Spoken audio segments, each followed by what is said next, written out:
Les journées de l'administration agricole délocalisée se sont tenues du 16 au 18 octobre dernier dans le nord de la Côte d'Ivoire. Leur objectif, rapprocher l'administration centrale du monde rural et recueillir les préoccupations des acteurs agricoles. Monsieur Noun Koulibaly, vous êtes le directeur général du contrôle des projets et des statistiques du ministère de l'Agriculture. Alors, comment est-ce que vous définissez ces journées de l'administration agricole délocalisée? Les journées ont été initiées par le ministre de l'Agriculture en 2012 et c'était effectivement pour répondre à un besoin d'être plus proche des acteurs du monde agricole, de pouvoir écouter effectivement, comme vous l'avez dit, leurs préoccupations, prendre leurs aspirations et leurs attentes et surtout de voir sur le terrain est-ce que les programmes que nous montons au niveau central et que nous exécutons en région sont exécutés comme il se faut et que ces problèmes-là effectivement rencontrent l'adhésion, non seulement l'adhésion, mais également les aspirations de ces populations.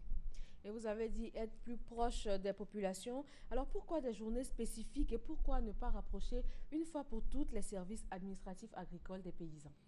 Vous savez, nous avons une organisation qui est faite de telle sorte que régulièrement nous avons des missions qui partent sur le terrain pour nous remonter l'information. Nous avons également les directions régionales et les directions départementales qui sont en région et en département pour travailler effectivement avec ces populations tous les jours. Mais en matière d'agriculture, vous savez, établir la confiance entre les acteurs du monde agricole et bien entendu l'administration est quelque chose d'extrêmement puissant. Ça permet d'accélérer la croissance. Au-delà de toutes les théories macroéconomiques, pour augmenter la croissance dans un pays, il y a quelque chose d'absolument important. Comment vous faites pour donner la confiance aux acteurs économiques? Alors, qu'est-ce que vous avez fait concrètement justement pour donner cette confiance-là? Et donc, le ministre de l'Agriculture se déplaçant pour aller sur le terrain permet effectivement de donner plus de confiance à ces acteurs. Alors, comment nous faisons? Quand nous y arrivons, il y a 3 grands événements. Alors, ces grands événements, c'est d'abord des visites de terrain pour se rendre compte effectivement de tout ce qui est fait comme réalisation physique. Et ces relations physiques, leurs bien fondés sont également expliqués aux populations qui viennent. Ensuite, il y a des audiences publiques. Au cours de ces audiences publiques, il y a bien entendu des doléances qui sont posées, mais au-delà des doléances, il y a des appuis directs qui sont faits aux populations et qui répondent à leurs problèmes que nous avons trouvés sur place et qui peuvent changer effectivement selon la programmation, selon le temps. Et le troisième axe dans cela, c'est également de faire des rencontres, des audiences avec le corps préfectoral, les autres services de concentrés qui sont sur place et bien entendu avec les populations pour essayer d'évaluer ce qui a été fait pour eux, ce qui est leur challenge, leur défi actuel et comment adresser ces défis dans l'immédiat avant bien entendu de rentrer sur Abidjan. Et comme vous l'avez dit, le ministre a reçu les populations, il a reçu les paysans. Quelles sont les doléances principales qui ressortent? Alors, disons en gros, les doléances qui sont ressorties ont concerné dans un premier temps les pistes de dessert agricole. Si vous savez, les pistes de dessert agricole permettent de faire l'évacuation des produits des grandes zones de production vers les grandes zones de consommation. Il y a eu une dégradation de ces pistes au fil des années. Donc les doléances ont porté sur la réhabilitation de ces pistes, bien entendu. Et le ministre a informé donc les populations dans les différents endroits où nous sommes passés que des actions sont déjà en cours pour réhabiliter ces linéaires de pistes agricoles. Il y a au total 5000 km de pistes de dessert agricole qui vont être réhabilitées d'ici à 2015. Les doléances ont également concerné, bien entendu, les infrastructures agricoles.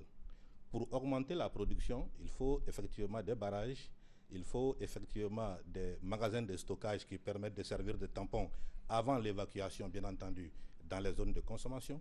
Et donc ces doléances ont été posées par la population et nous leur avons informé qu'il y a déjà des actions en cours pour mettre en place non seulement des barrages hydro-agricoles dans les différentes régions de la Côte d'Ivoire, mais également pour la construction d'infrastructures de marché et d'infrastructures de stockage et de conditionnement des produits agricoles, qui va permettre, bien entendu, à ce que ces produits-là ne soient pas des produits qui arrivent sur les marchés de consommation avec un état de dégradation avancé. C'est absolument important pour, bien entendu, répondre à la cherté de la vie.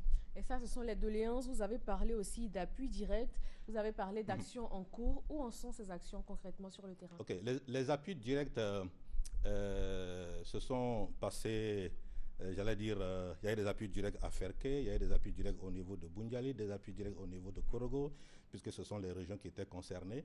Et ces appuis directs ont concerné, bien entendu, des kits de production agricole pour un montant avoisinant les 500 millions de francs CFA. Il y a eu également des appuis directs sous forme de subventions à des femmes qui ont présenté un certain nombre de micro-projets que nous avons jugés cohérents avec la politique nationale, bien entendu, agricole actuellement, et ces projets ont été financés. Donc, un montant total de 1,2 milliard. Et puis, il y a également des appuis directs aux producteurs d'anacarde. Vous savez, au niveau du sous-secteur anacarde et coton, les producteurs de coton ont déjà une promotion, ont déjà des prix d'excellence que les égreneurs leur donnent. Ce qui n'est pas le cas, bien entendu, pour l'anacarde. Tout simplement parce qu'on n'a pas encore de grandes usines de transformation de l'anacarde. À un moment donné, il était important de reconnaître leurs mérites et de les encourager à la production. Donc également, il y a eu des appuis directs à ces producteurs qui ont été jugés les plus méritants et qui ont eu des appuis directs en termes de matériel agricole, en termes d'équipement et en termes, bien entendu, j'allais dire d'argent, de chèques qui leur ont été remis pour leur permettre effectivement d'augmenter leur capacité de production à leur niveau. Et j'allais justement vous demander alors à quand la transformation véritable de nos produits sur place? Alors, nous sommes en train d'y travailler. L'objectif, en réalité, est de faire en sorte que d'ici à 2016, bien entendu, que nous puissions transformer au moins 35% de la production d'anacarde sur place. Et donc, il y a des actions d'incitation à la transformation qui sont en train d'être menées. Et vous avez certainement vu dans nos éléments, quand nous sommes partis, bien entendu, sur le terrain, sur les JAAD, nous avons visité une usine de transformation d'anacarde à Kolia. C'était un signal fort que le ministre a voulu donner à toutes les initiatives privées, que ce soit au niveau national ou au niveau international, qui veulent venir s'installer en Côte d'Ivoire pour faire la transformation, un signal fort pour leur dire qu'effectivement l'État de Côte d'Ivoire est prêt à avoir des mesures d'incitation pour que la transformation sur place de l'anacarde puisse se faire. La semaine surpassée, il y a eu également l'inauguration d'une usine de transformation d'anacarde dans la zone de Boaké et qui va permettre effectivement de donner l'engouement aux autres privés qui veulent s'installer dans le secteur agricole pour la transformation des produits. Absolument, ce qui est déjà une avancée. Alors, quel est le bilan que vous pouvez faire de cette troisième journée de l'administration agricole délocalisée? Alors, cette troisième journée nous ont permis, vraiment pour résumer, de nous rendre compte que ce que nous faisons au niveau central réellement rencontre l'adhésion et rencontre les aspirations et les attentes des populations. Pour toutes les doléances qui ont été signalées par ces populations, il y a toujours eu, en tout cas, une action qui est en cours de mise en œuvre qui permet d'adresser efficacement ces doléances-là. Ça, c'est une satisfaction énorme parce que vous pouvez faire des programmes au niveau central, même envoyer des équipes pour aller regarder est-ce que tout se passe bien, mais en réalité, tant que vous-même, vous ne partez pas pour entendre les populations, absolument, dire qu'effectivement ce que vous faites, c'est conforme à ce que nous souhaitons, vous n'avez pas encore réellement atteint, je veux dire, la satisfaction d'action que vous voulez sur le terrain. Et ça, c'est au-delà des chiffres que vous avez certainement vus, en termes d'augmentation de la production, au-delà des chiffres en termes d'augmentation des revenus de ces paysans dans les différentes régions que nous avons visitées. Il est absolument important qu'il y ait une conformité d'action entre ce que l'État fait et ce que les populations souhaitent. Donc c'est un impact important pour la suite des événements. Alors les régions récemment visitées sont la Bagoué, le Poro et le Tchologo. Elles ont été choisies pour cette troisième journée de l'administration agricole délocalisée. Les temps forts dans ces régions avec Francis Boifo. Et on se retrouve tout de suite après. Des tracteurs, des produits phytosanitaires et des vivres aux populations. Des visites de terrain pour apprécier les travaux de réhabilitation ou de construction des barrages dans le cadre du projet d'aménagement hydro-agricole dont l'objectif est d'améliorer la production agricole et halieutique. Des visites également pour se rendre compte des efforts consentis par le gouvernement en vue d'aider les coopératives de producteurs de riz, de mangue et de karité. Autant d'actions lors des journées de l'administration agricole délocalisée JAD 2014 dans les régions de la Bagoué, du Poro et du Tchologo au nord de la Côte d'Ivoire. Les JAD 2014 ont été l'occasion pour le ministre de l'Agriculture, Mamadou Sangafoua Koulibaly d'échanger avec les responsables des structures sous tutelle de son département ministériel et surtout de recenser les difficultés des producteurs du monde rural et y apporter des solutions. À côté des JAD 2014, l'on note des activités relatives à la célébration des journées nationales de la femme rurale et de l'alimentation. Que retenir de ces journées quand on sait que l'agriculture familiale représente 70% des productions agricoles ivoiriennes au moment où les autorités veulent faire de la Côte d'Ivoire un pays émergent? Que retenir aussi des JAD, Journée de l'administration agricole délocalisée 2012, 2013 et 2014. Les regards sont tournés vers le ministère de l'Agriculture. Rappelons que nous sommes avec M. Noun Koulibaly, le directeur général de la planification, du contrôle des projets et des statistiques du ministère de l'Agriculture. Et comme nous venons de le voir dans ce reportage, cette année, l'accent a été mis sur l'agriculture familiale. Alors, M. Koulibaly, est-ce que cela vous a permis de trouver des solutions ou même des ébauches de solutions à l'insécurité alimentaire?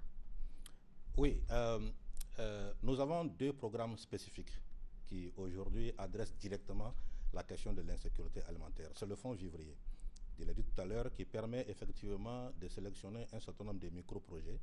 Et ces micro-projets s'adressent essentiellement aux femmes et aux jeunes et qui permettent de les installer pour effectivement avoir le moins de production pour augmenter les quantités de production qui sont mises sur les marchés. Il y a également le second projet, c'est le PASA, c'est le programme d'appui à la sécurité alimentaire. Ce programme, depuis 2012, s'adresse à toute la population sur le territoire national. Chaque année, nous donnons des kits agricoles. Après avoir sélectionné les différentes organisations professionnelles agricoles, les différentes coopératives, les groupements même informels, pour leur donner des kits de production. L'idée, c'est de renouveler leurs outils de production, qu'ils ont soit perdus ou bien qu'ils sont devenus vétustes et qui ne répondent plus effectivement aux techniques actuelles culturelles.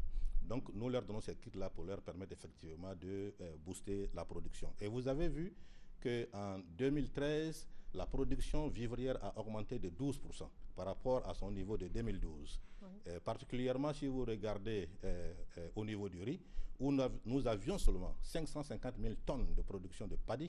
En 2013, nous sommes passés à 1 250 000 tonnes de paddy. Le double pratiquement. Et voilà, effectivement. Et ça, c'est absolument important. Ça permet effectivement d'adresser la question de la sécurité alimentaire. Mais la production ne suffira pas. C'est pour ça, tout à l'heure, j'ai parlé des pistes de dessert agricole, j'ai parlé des magasins de stockage. Il faut permettre que les grandes zones déficitaires en termes de production agricole puissent être effectivement servies par les zones qui sont excédentaires en termes de production agricole. Et ces programmes-là sont en cours également. Alors pour terminer, M. Koulibaly, quelles sont les perspectives pour les prochaines éditions des journées de l'administration agricole délocalisée? Merci. Alors je pense que nous allons peut-être rester dans le même registre que cette année. Le registre de cette année a été effectivement de faire des visites de terrain pour montrer aux populations ce qui est en train d'être fait par l'État de Côte d'Ivoire pour leur permettre de pouvoir mieux, bien entendu, produire. Donc ce sont les visites des sites, nous allons continuer. Nous allons également continuer certainement les appuis directs. Les appuis directs permettent effectivement, quand vous arrivez sur le terrain, de vous rendre compte des difficultés réelles qui sont peut-être arrivées entre-temps, malgré la programmation et la planification que vous avez faite, et donc qui sont arrivées entre-temps et que vous pouvez adresser directement pour soulager les populations. Ça a un levier important pour permettre aux gens de se remettre à la production agricole. Nous allons également rester aussi dans le registre, bien entendu, des audiences. Les audiences permettent de voir comment nous faisons pour rendre plus efficace notre administration agricole. Ils sont sur le terrain au niveau des départements, ils sont sur le terrain au niveau des régions. Il faut leur permettre de pouvoir faire leur travail tel que nous le faisons en centrale. Si on ne se rapproche pas d'eux pour regarder leurs problèmes et les appuyer, ça va être très compliqué. Donc, je pense que nous allons continuer dans ces registres. Alors, comme on dit, on ne change pas l'équipe qui gagne. Ici, on va dire qu'on ne change pas la stratégie qui gagne. Merci, M. Noun Koulibaly. Vous êtes le directeur général de la planification, du contrôle des projets et des statistiques du ministère de l'Agriculture. Et nous avons parlé avec vous des 3e journées de l'administration agricole délocalisée. Merci à vous de nous avoir suivis. Passez un très bon dimanche sur RTI.